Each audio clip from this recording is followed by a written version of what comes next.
mwapita amavuta nyagasani mwapita imbaraga nyagasani n'umusiga amavuta kumwambika imbaraga data abakozi b'icyandiro bahabwe muri ayo mavuta tugaye ikaze muri byose mubyeyi tubigusabye mu izina ry'umwami Yesu Kristo urakoze amen. Bashobora kwicara naweza keti. Bwana ishimwe Mungu ashukuriwe ihabwe icyubahiro apewe sifa mu izina rya Yesu Kristo. katika jina la Yesu Kristo. Turayishimiye dufite umunezero mwinshi Namshukuru kwa furaha tele kubona idukoreye umurimo ungana utya, unatendea kazi pata hii wongewe nawe tutashobora kwa mimi na wewe hatuwezi kandi tutabonera ikiguzi na kimwe, tena tutabonera ikiguzi na kimwe hatuwezi pata hata malipo moja kubera uwaguze uyu murimo, kwa kuwa ni nunua ikazi uwaguze uyu mwanya, nunua hii muda uwaguze imibereho yacu, nunua maisha yetu uwaguze imyuka yacu nunua nafsi n'ubugingo bwacu, na roho zetu yamanjije yamena amaraso alimwaga damu kandi kwa amaraso yamennye na tena damu n'ay'igiciro cyinshi ya thamani nyingi ntiyatumye njyewe nawe tuboneka, kari yacha bila wote nta kindi cyatumye njye nawe turama, ahubwo icyo Yesu yakoze icyo cyatumye turamanje nawe. Iyo Mana yabikoze ihabwa icyubahiro mu izina ry'umwami wacu Yesu Kristo. Ibyo twari kumwe nawe kesho tulikuwa mimi na wewe jana tulikuwa hapa mimi na wewe twaganiriye amagambo y'Imana, tuzungumza maneno ya Mungu, amagambo meza, maneno matamu, atubwira ibyo gukora, anatuambia cha kufanya bigishoboka. bigishoboka rero Inawezekana umuntu ashoboye kureka ibyaha, mtu anaweza kujichunga, ashoboye kureka ibyaha, anaweza kuacha dhambi. bigishoboka rero umugabo ashobora gukunda umugore akamwitaho, akamushugurikira, agahahira abana, akabitaho, agakora inshingano nk'umugabo. bigishoboka umusore ashobora kubaha umugabo, agishobora kubyumva no kubikora. bigishoboka bene data bashiki banjye, dufite umwanya wo guhitamo, wo gutura mu ijambo. bigishoboka dufite umwanya mwiza wo guhitamo gukorera Imana. bigishoboka utari wabatizwa yahitamo akabatizwa, akakira agakiza, watabaranwa n'abizera. bigishoboka umukobwa muto yubahe ababyeyi. bigishoboka umusore yubahe se na nyina. bigishoboka abagore bafite inshingano zabo nk'uko Bibiliya itwemerera uko tugomba kwifata. Bibiliya rero ivuga neza kuko Sara yumviraga muri byose. abagore bose banona bagera ikirenge mu cya Sara. uko Aburahamu yahoraga ku marembo, Sara nawe akaba mu gikoni. abafrene mufata uwo mwanya. bigishoboka abasere mufata uwo mwanya. bigishoboka kandi rero umwami wacu agiye kuza guhemba bidatinze. ariko bigishoboka jewe nawe duhitemo gukorera umwami cyangwa kumureka. jewe nawe duhitemo. bigishoboka umunywi w'inzoga acana naye. bigishoboka umusambanyi ntabireke, atazabireka. ari uko wamubwiye hari indwara yamufashe kandi izamuhitana, abireke kubera ubwoba bitavuye mu mutima. umunywi w'inzoga ayireke, yumve ko ari mbi, acunge parole. ejo dogiteri akamupima akamubwira ngo inzoga iraguhitana, agatinya uburwayi kuruta gutinya senyeri. bigishoboka mugizi wa nabi wese ayisezerera bibwire ngo bye bye, kubera ntabwo uzambikwa umubiri wa Teofani, umubiri wa Kimana utituye mu byaha. ahubwo Imana izahindura n'abatandukanye n'ibyaha, abazaja mu bwami bw'iteka ryose n'abatandukanye n'ibibi. Imana ishoboza abizera kureka inzira mbi zose, basatire kwegereza ukuri kw'ijambo ry'Imana. ababyemeye kuri aya masaha, Imana ikomereze mu mitima yanyu mu izina rya Yesu Kristo. tureke ibibi, dukore neza nabwo bigishoboka.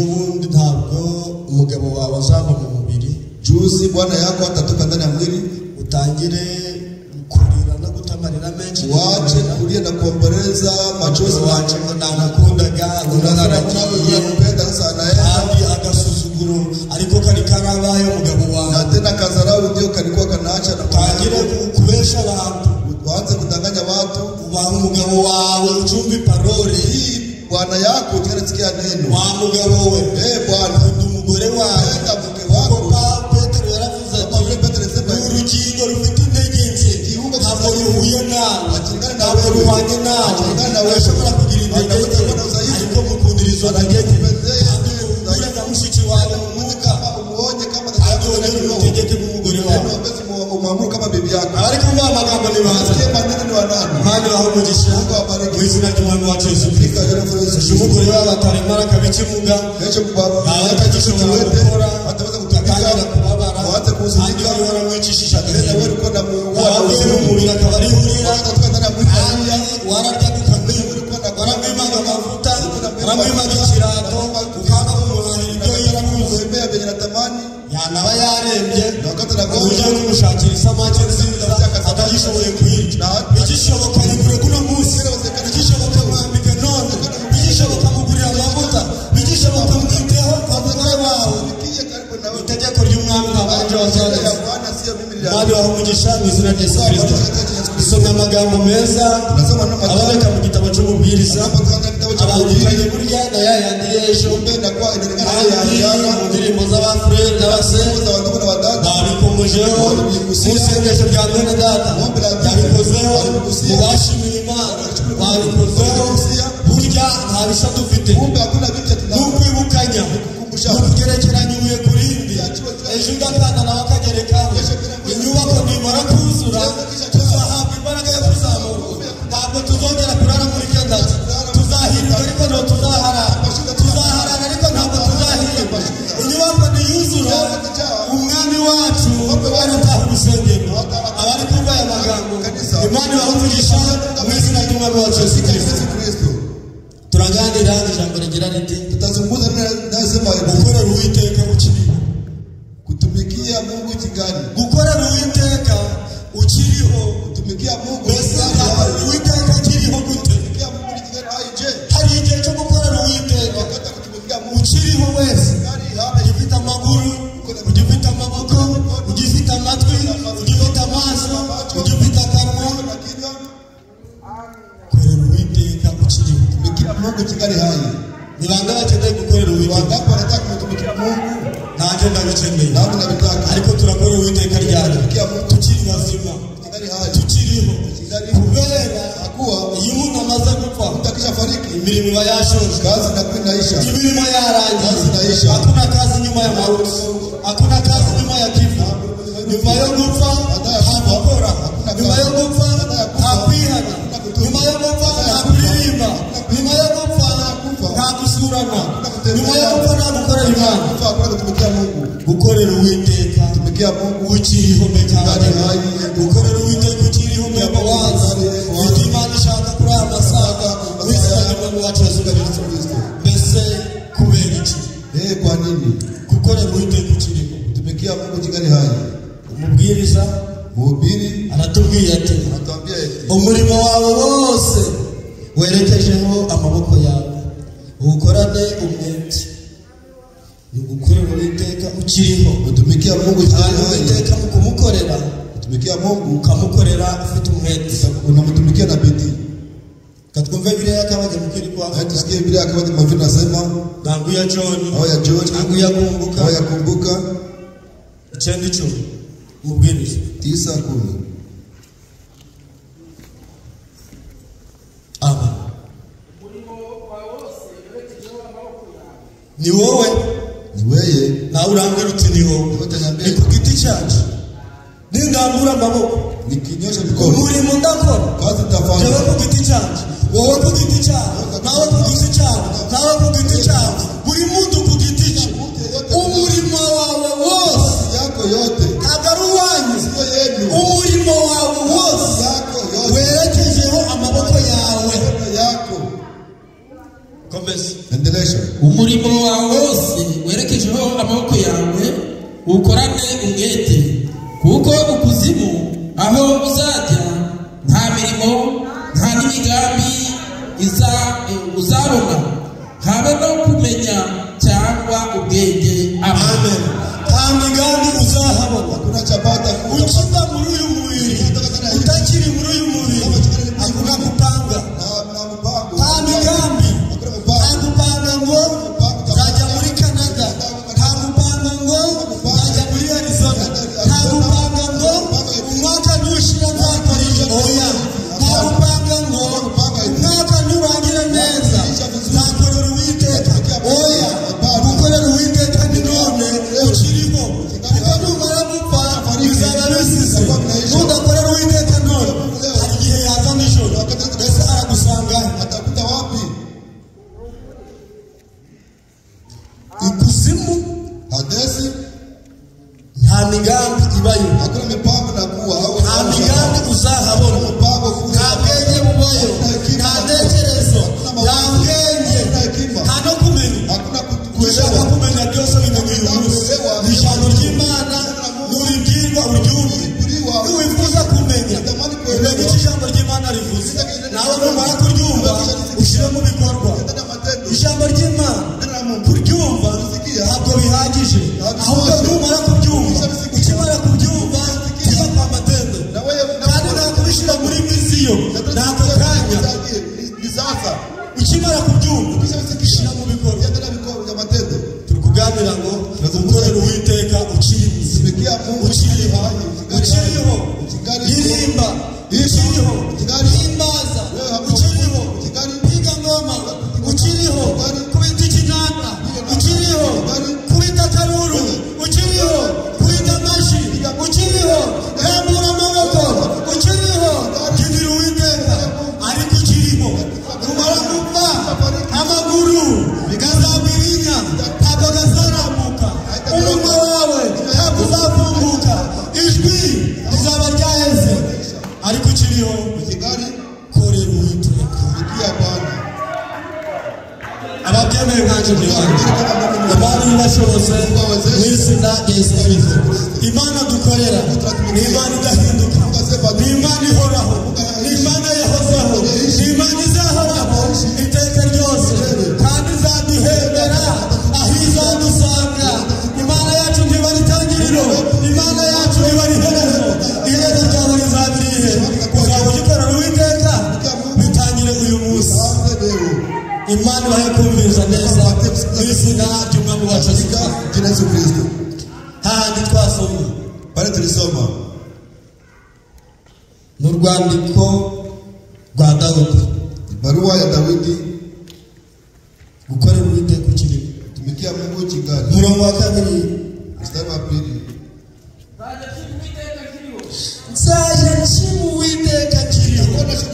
Uyu ni Dawidi abona akiza iminwa y'intare, abona akiza iminwa y'idubu, igihe byaje gufata umwana w'intama akayishanyaguza agasigara ari muzima w'intama.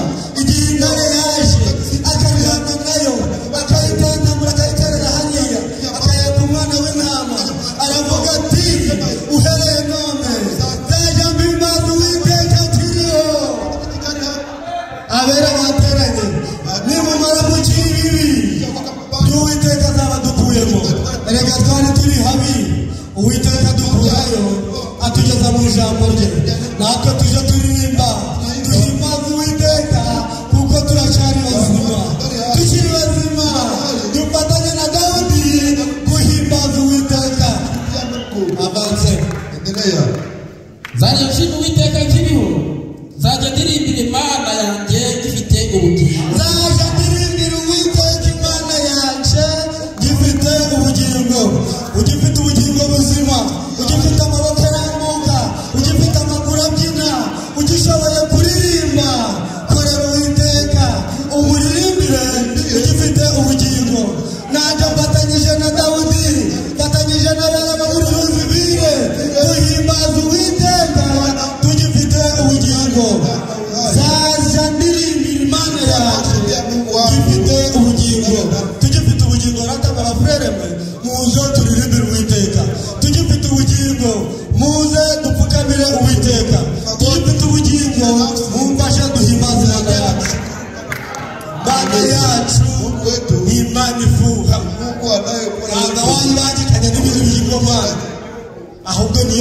yonyine yo gushimwa no guhimbazwa.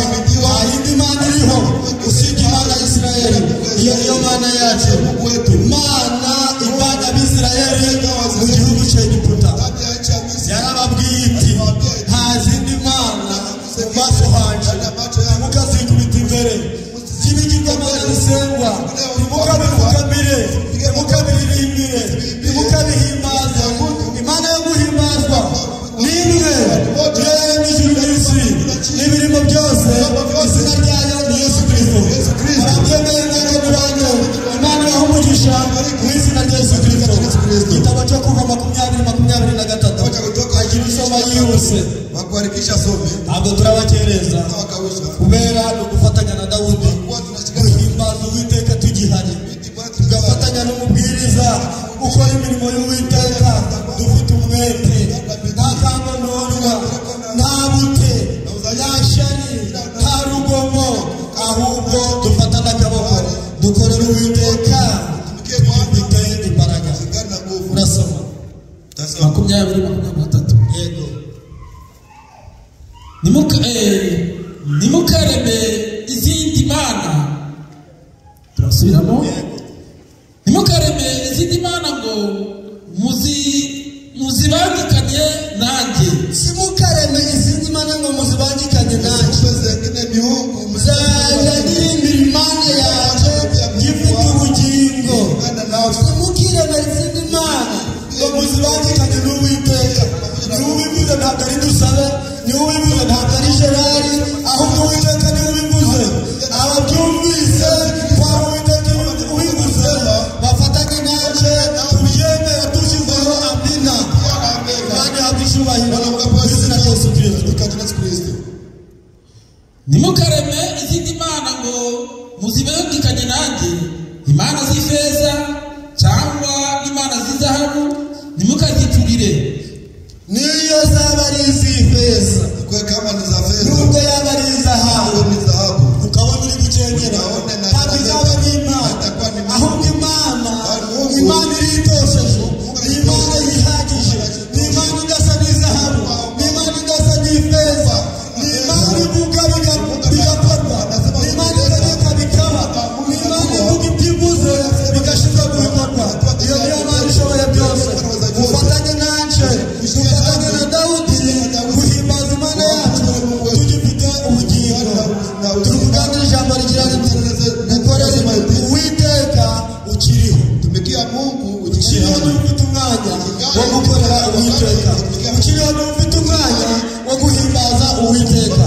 Ukiriho n'ufite igihe cyo gusura abafurere n'abasere. Ukiriho n'ushoboye gukora imirimo y'Uwiteka ashima.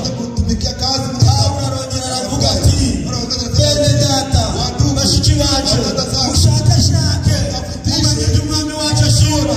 Akeneye amashimwe y'abera, akeneye guhimbazwa kw'abera mu izina rya Yesu Kristo.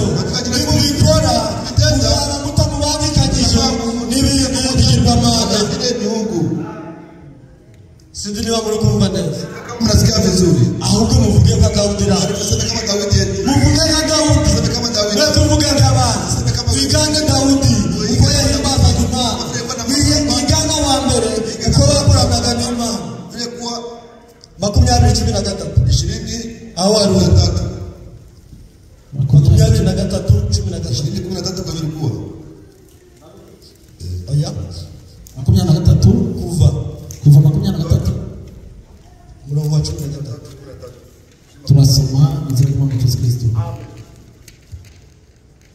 Mwitondere ibyo nababwiye byose, mwitondere ibyo Uwiteka yatubwiye, udasabuje na kimwe. Urabyemeye? Mwitondere ibyo Uwiteka yatubwiye byose, buri muntu ku giti cye yitondere ibyo Uwiteka yamubwiye. Buri muntu ku giti cye amenye icyo yarahiriye imbere y'Uwiteka. Mwitondere ibyo nababwiye byose, ntimukavuge na hato amazina y'izindi mana. Ntimukavuge na hato andi mazina atarigeze kubaho, ahubwo mwitonde muwe wanyenyekevu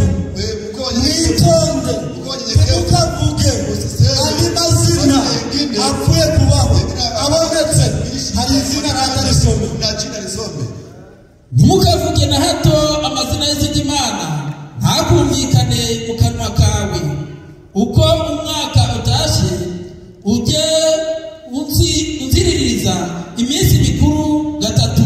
Amen. Amen. Uko umwaka utashe je wibuka Imana gukorera itambira amaturo uyigura imihigo utanga amashimwe uyihimbaze ibyiza gukorera mu mwaka. Uko umwaka utashe amashimwe yabera ajahora mu kanwa kabo ahimbaza Uwiteka yisharire mwene data. Ntihakagire irindi zina ryumvikana mu kanwa ka mwene data mu kanwa ka mushiki wacu, ariko ibyo byose tuzabikora tukiriho uko tuzaba twasinziriye, kuko Pawulo yaravuze ati ntabwo tuzasinzira twese ahubwo tuzahindurwa. Tutarahindurwa tukiri muri uyu mubiri, tutarambika umubiri watahoraho, tubanza tuwukorere. Ntihakagira andi mazina muvuge. Zaburi 23. Zaburi 23. Hagandi mazina. Usikie majina mengine. Mfite izina rimwe. Kuna jina moja. Niryo tubonera amagakiza. Iryo zina ni irya Yesu Kristo. Nta rindi zina amabi yose azapfukamira atari izina rya Yesu Kristo. Mupfukamira iryo zina. Iryo zina ribonerwa amagakiza. Naho andi mazina yose ntabwo ari ay'Uwiteka. Ntihakagire irindi zina ratu. Isome 23 umurongo wa mbere. Uwiteka niwe mwungeri wawe, sinzakena wawe. Wirate ko nta bugingo buzarangwa kuri wowe. Nta rindi zina rikenewe, ahubwo izina rikenewe ni ukuvuga ngo naho narwara, naho nasonza, nzaririmbira Uwiteka. Naho nahura n'ibibazo, Uwiteka ni umwungeri wacu. Naho nahura n'uburwayi, mfite umutabazi. Uwiteka ni umutabazi wacu. aryamisha ubutati bwatsi bubisi. Niyo wasonza Kwa na njaa afite ahantu arakuryamisha uhabwe ibyo kurya. Ajyana uruhande rw'amazi adasuma. Amen. Amen. Asubiza intege mu bugingo bwawe.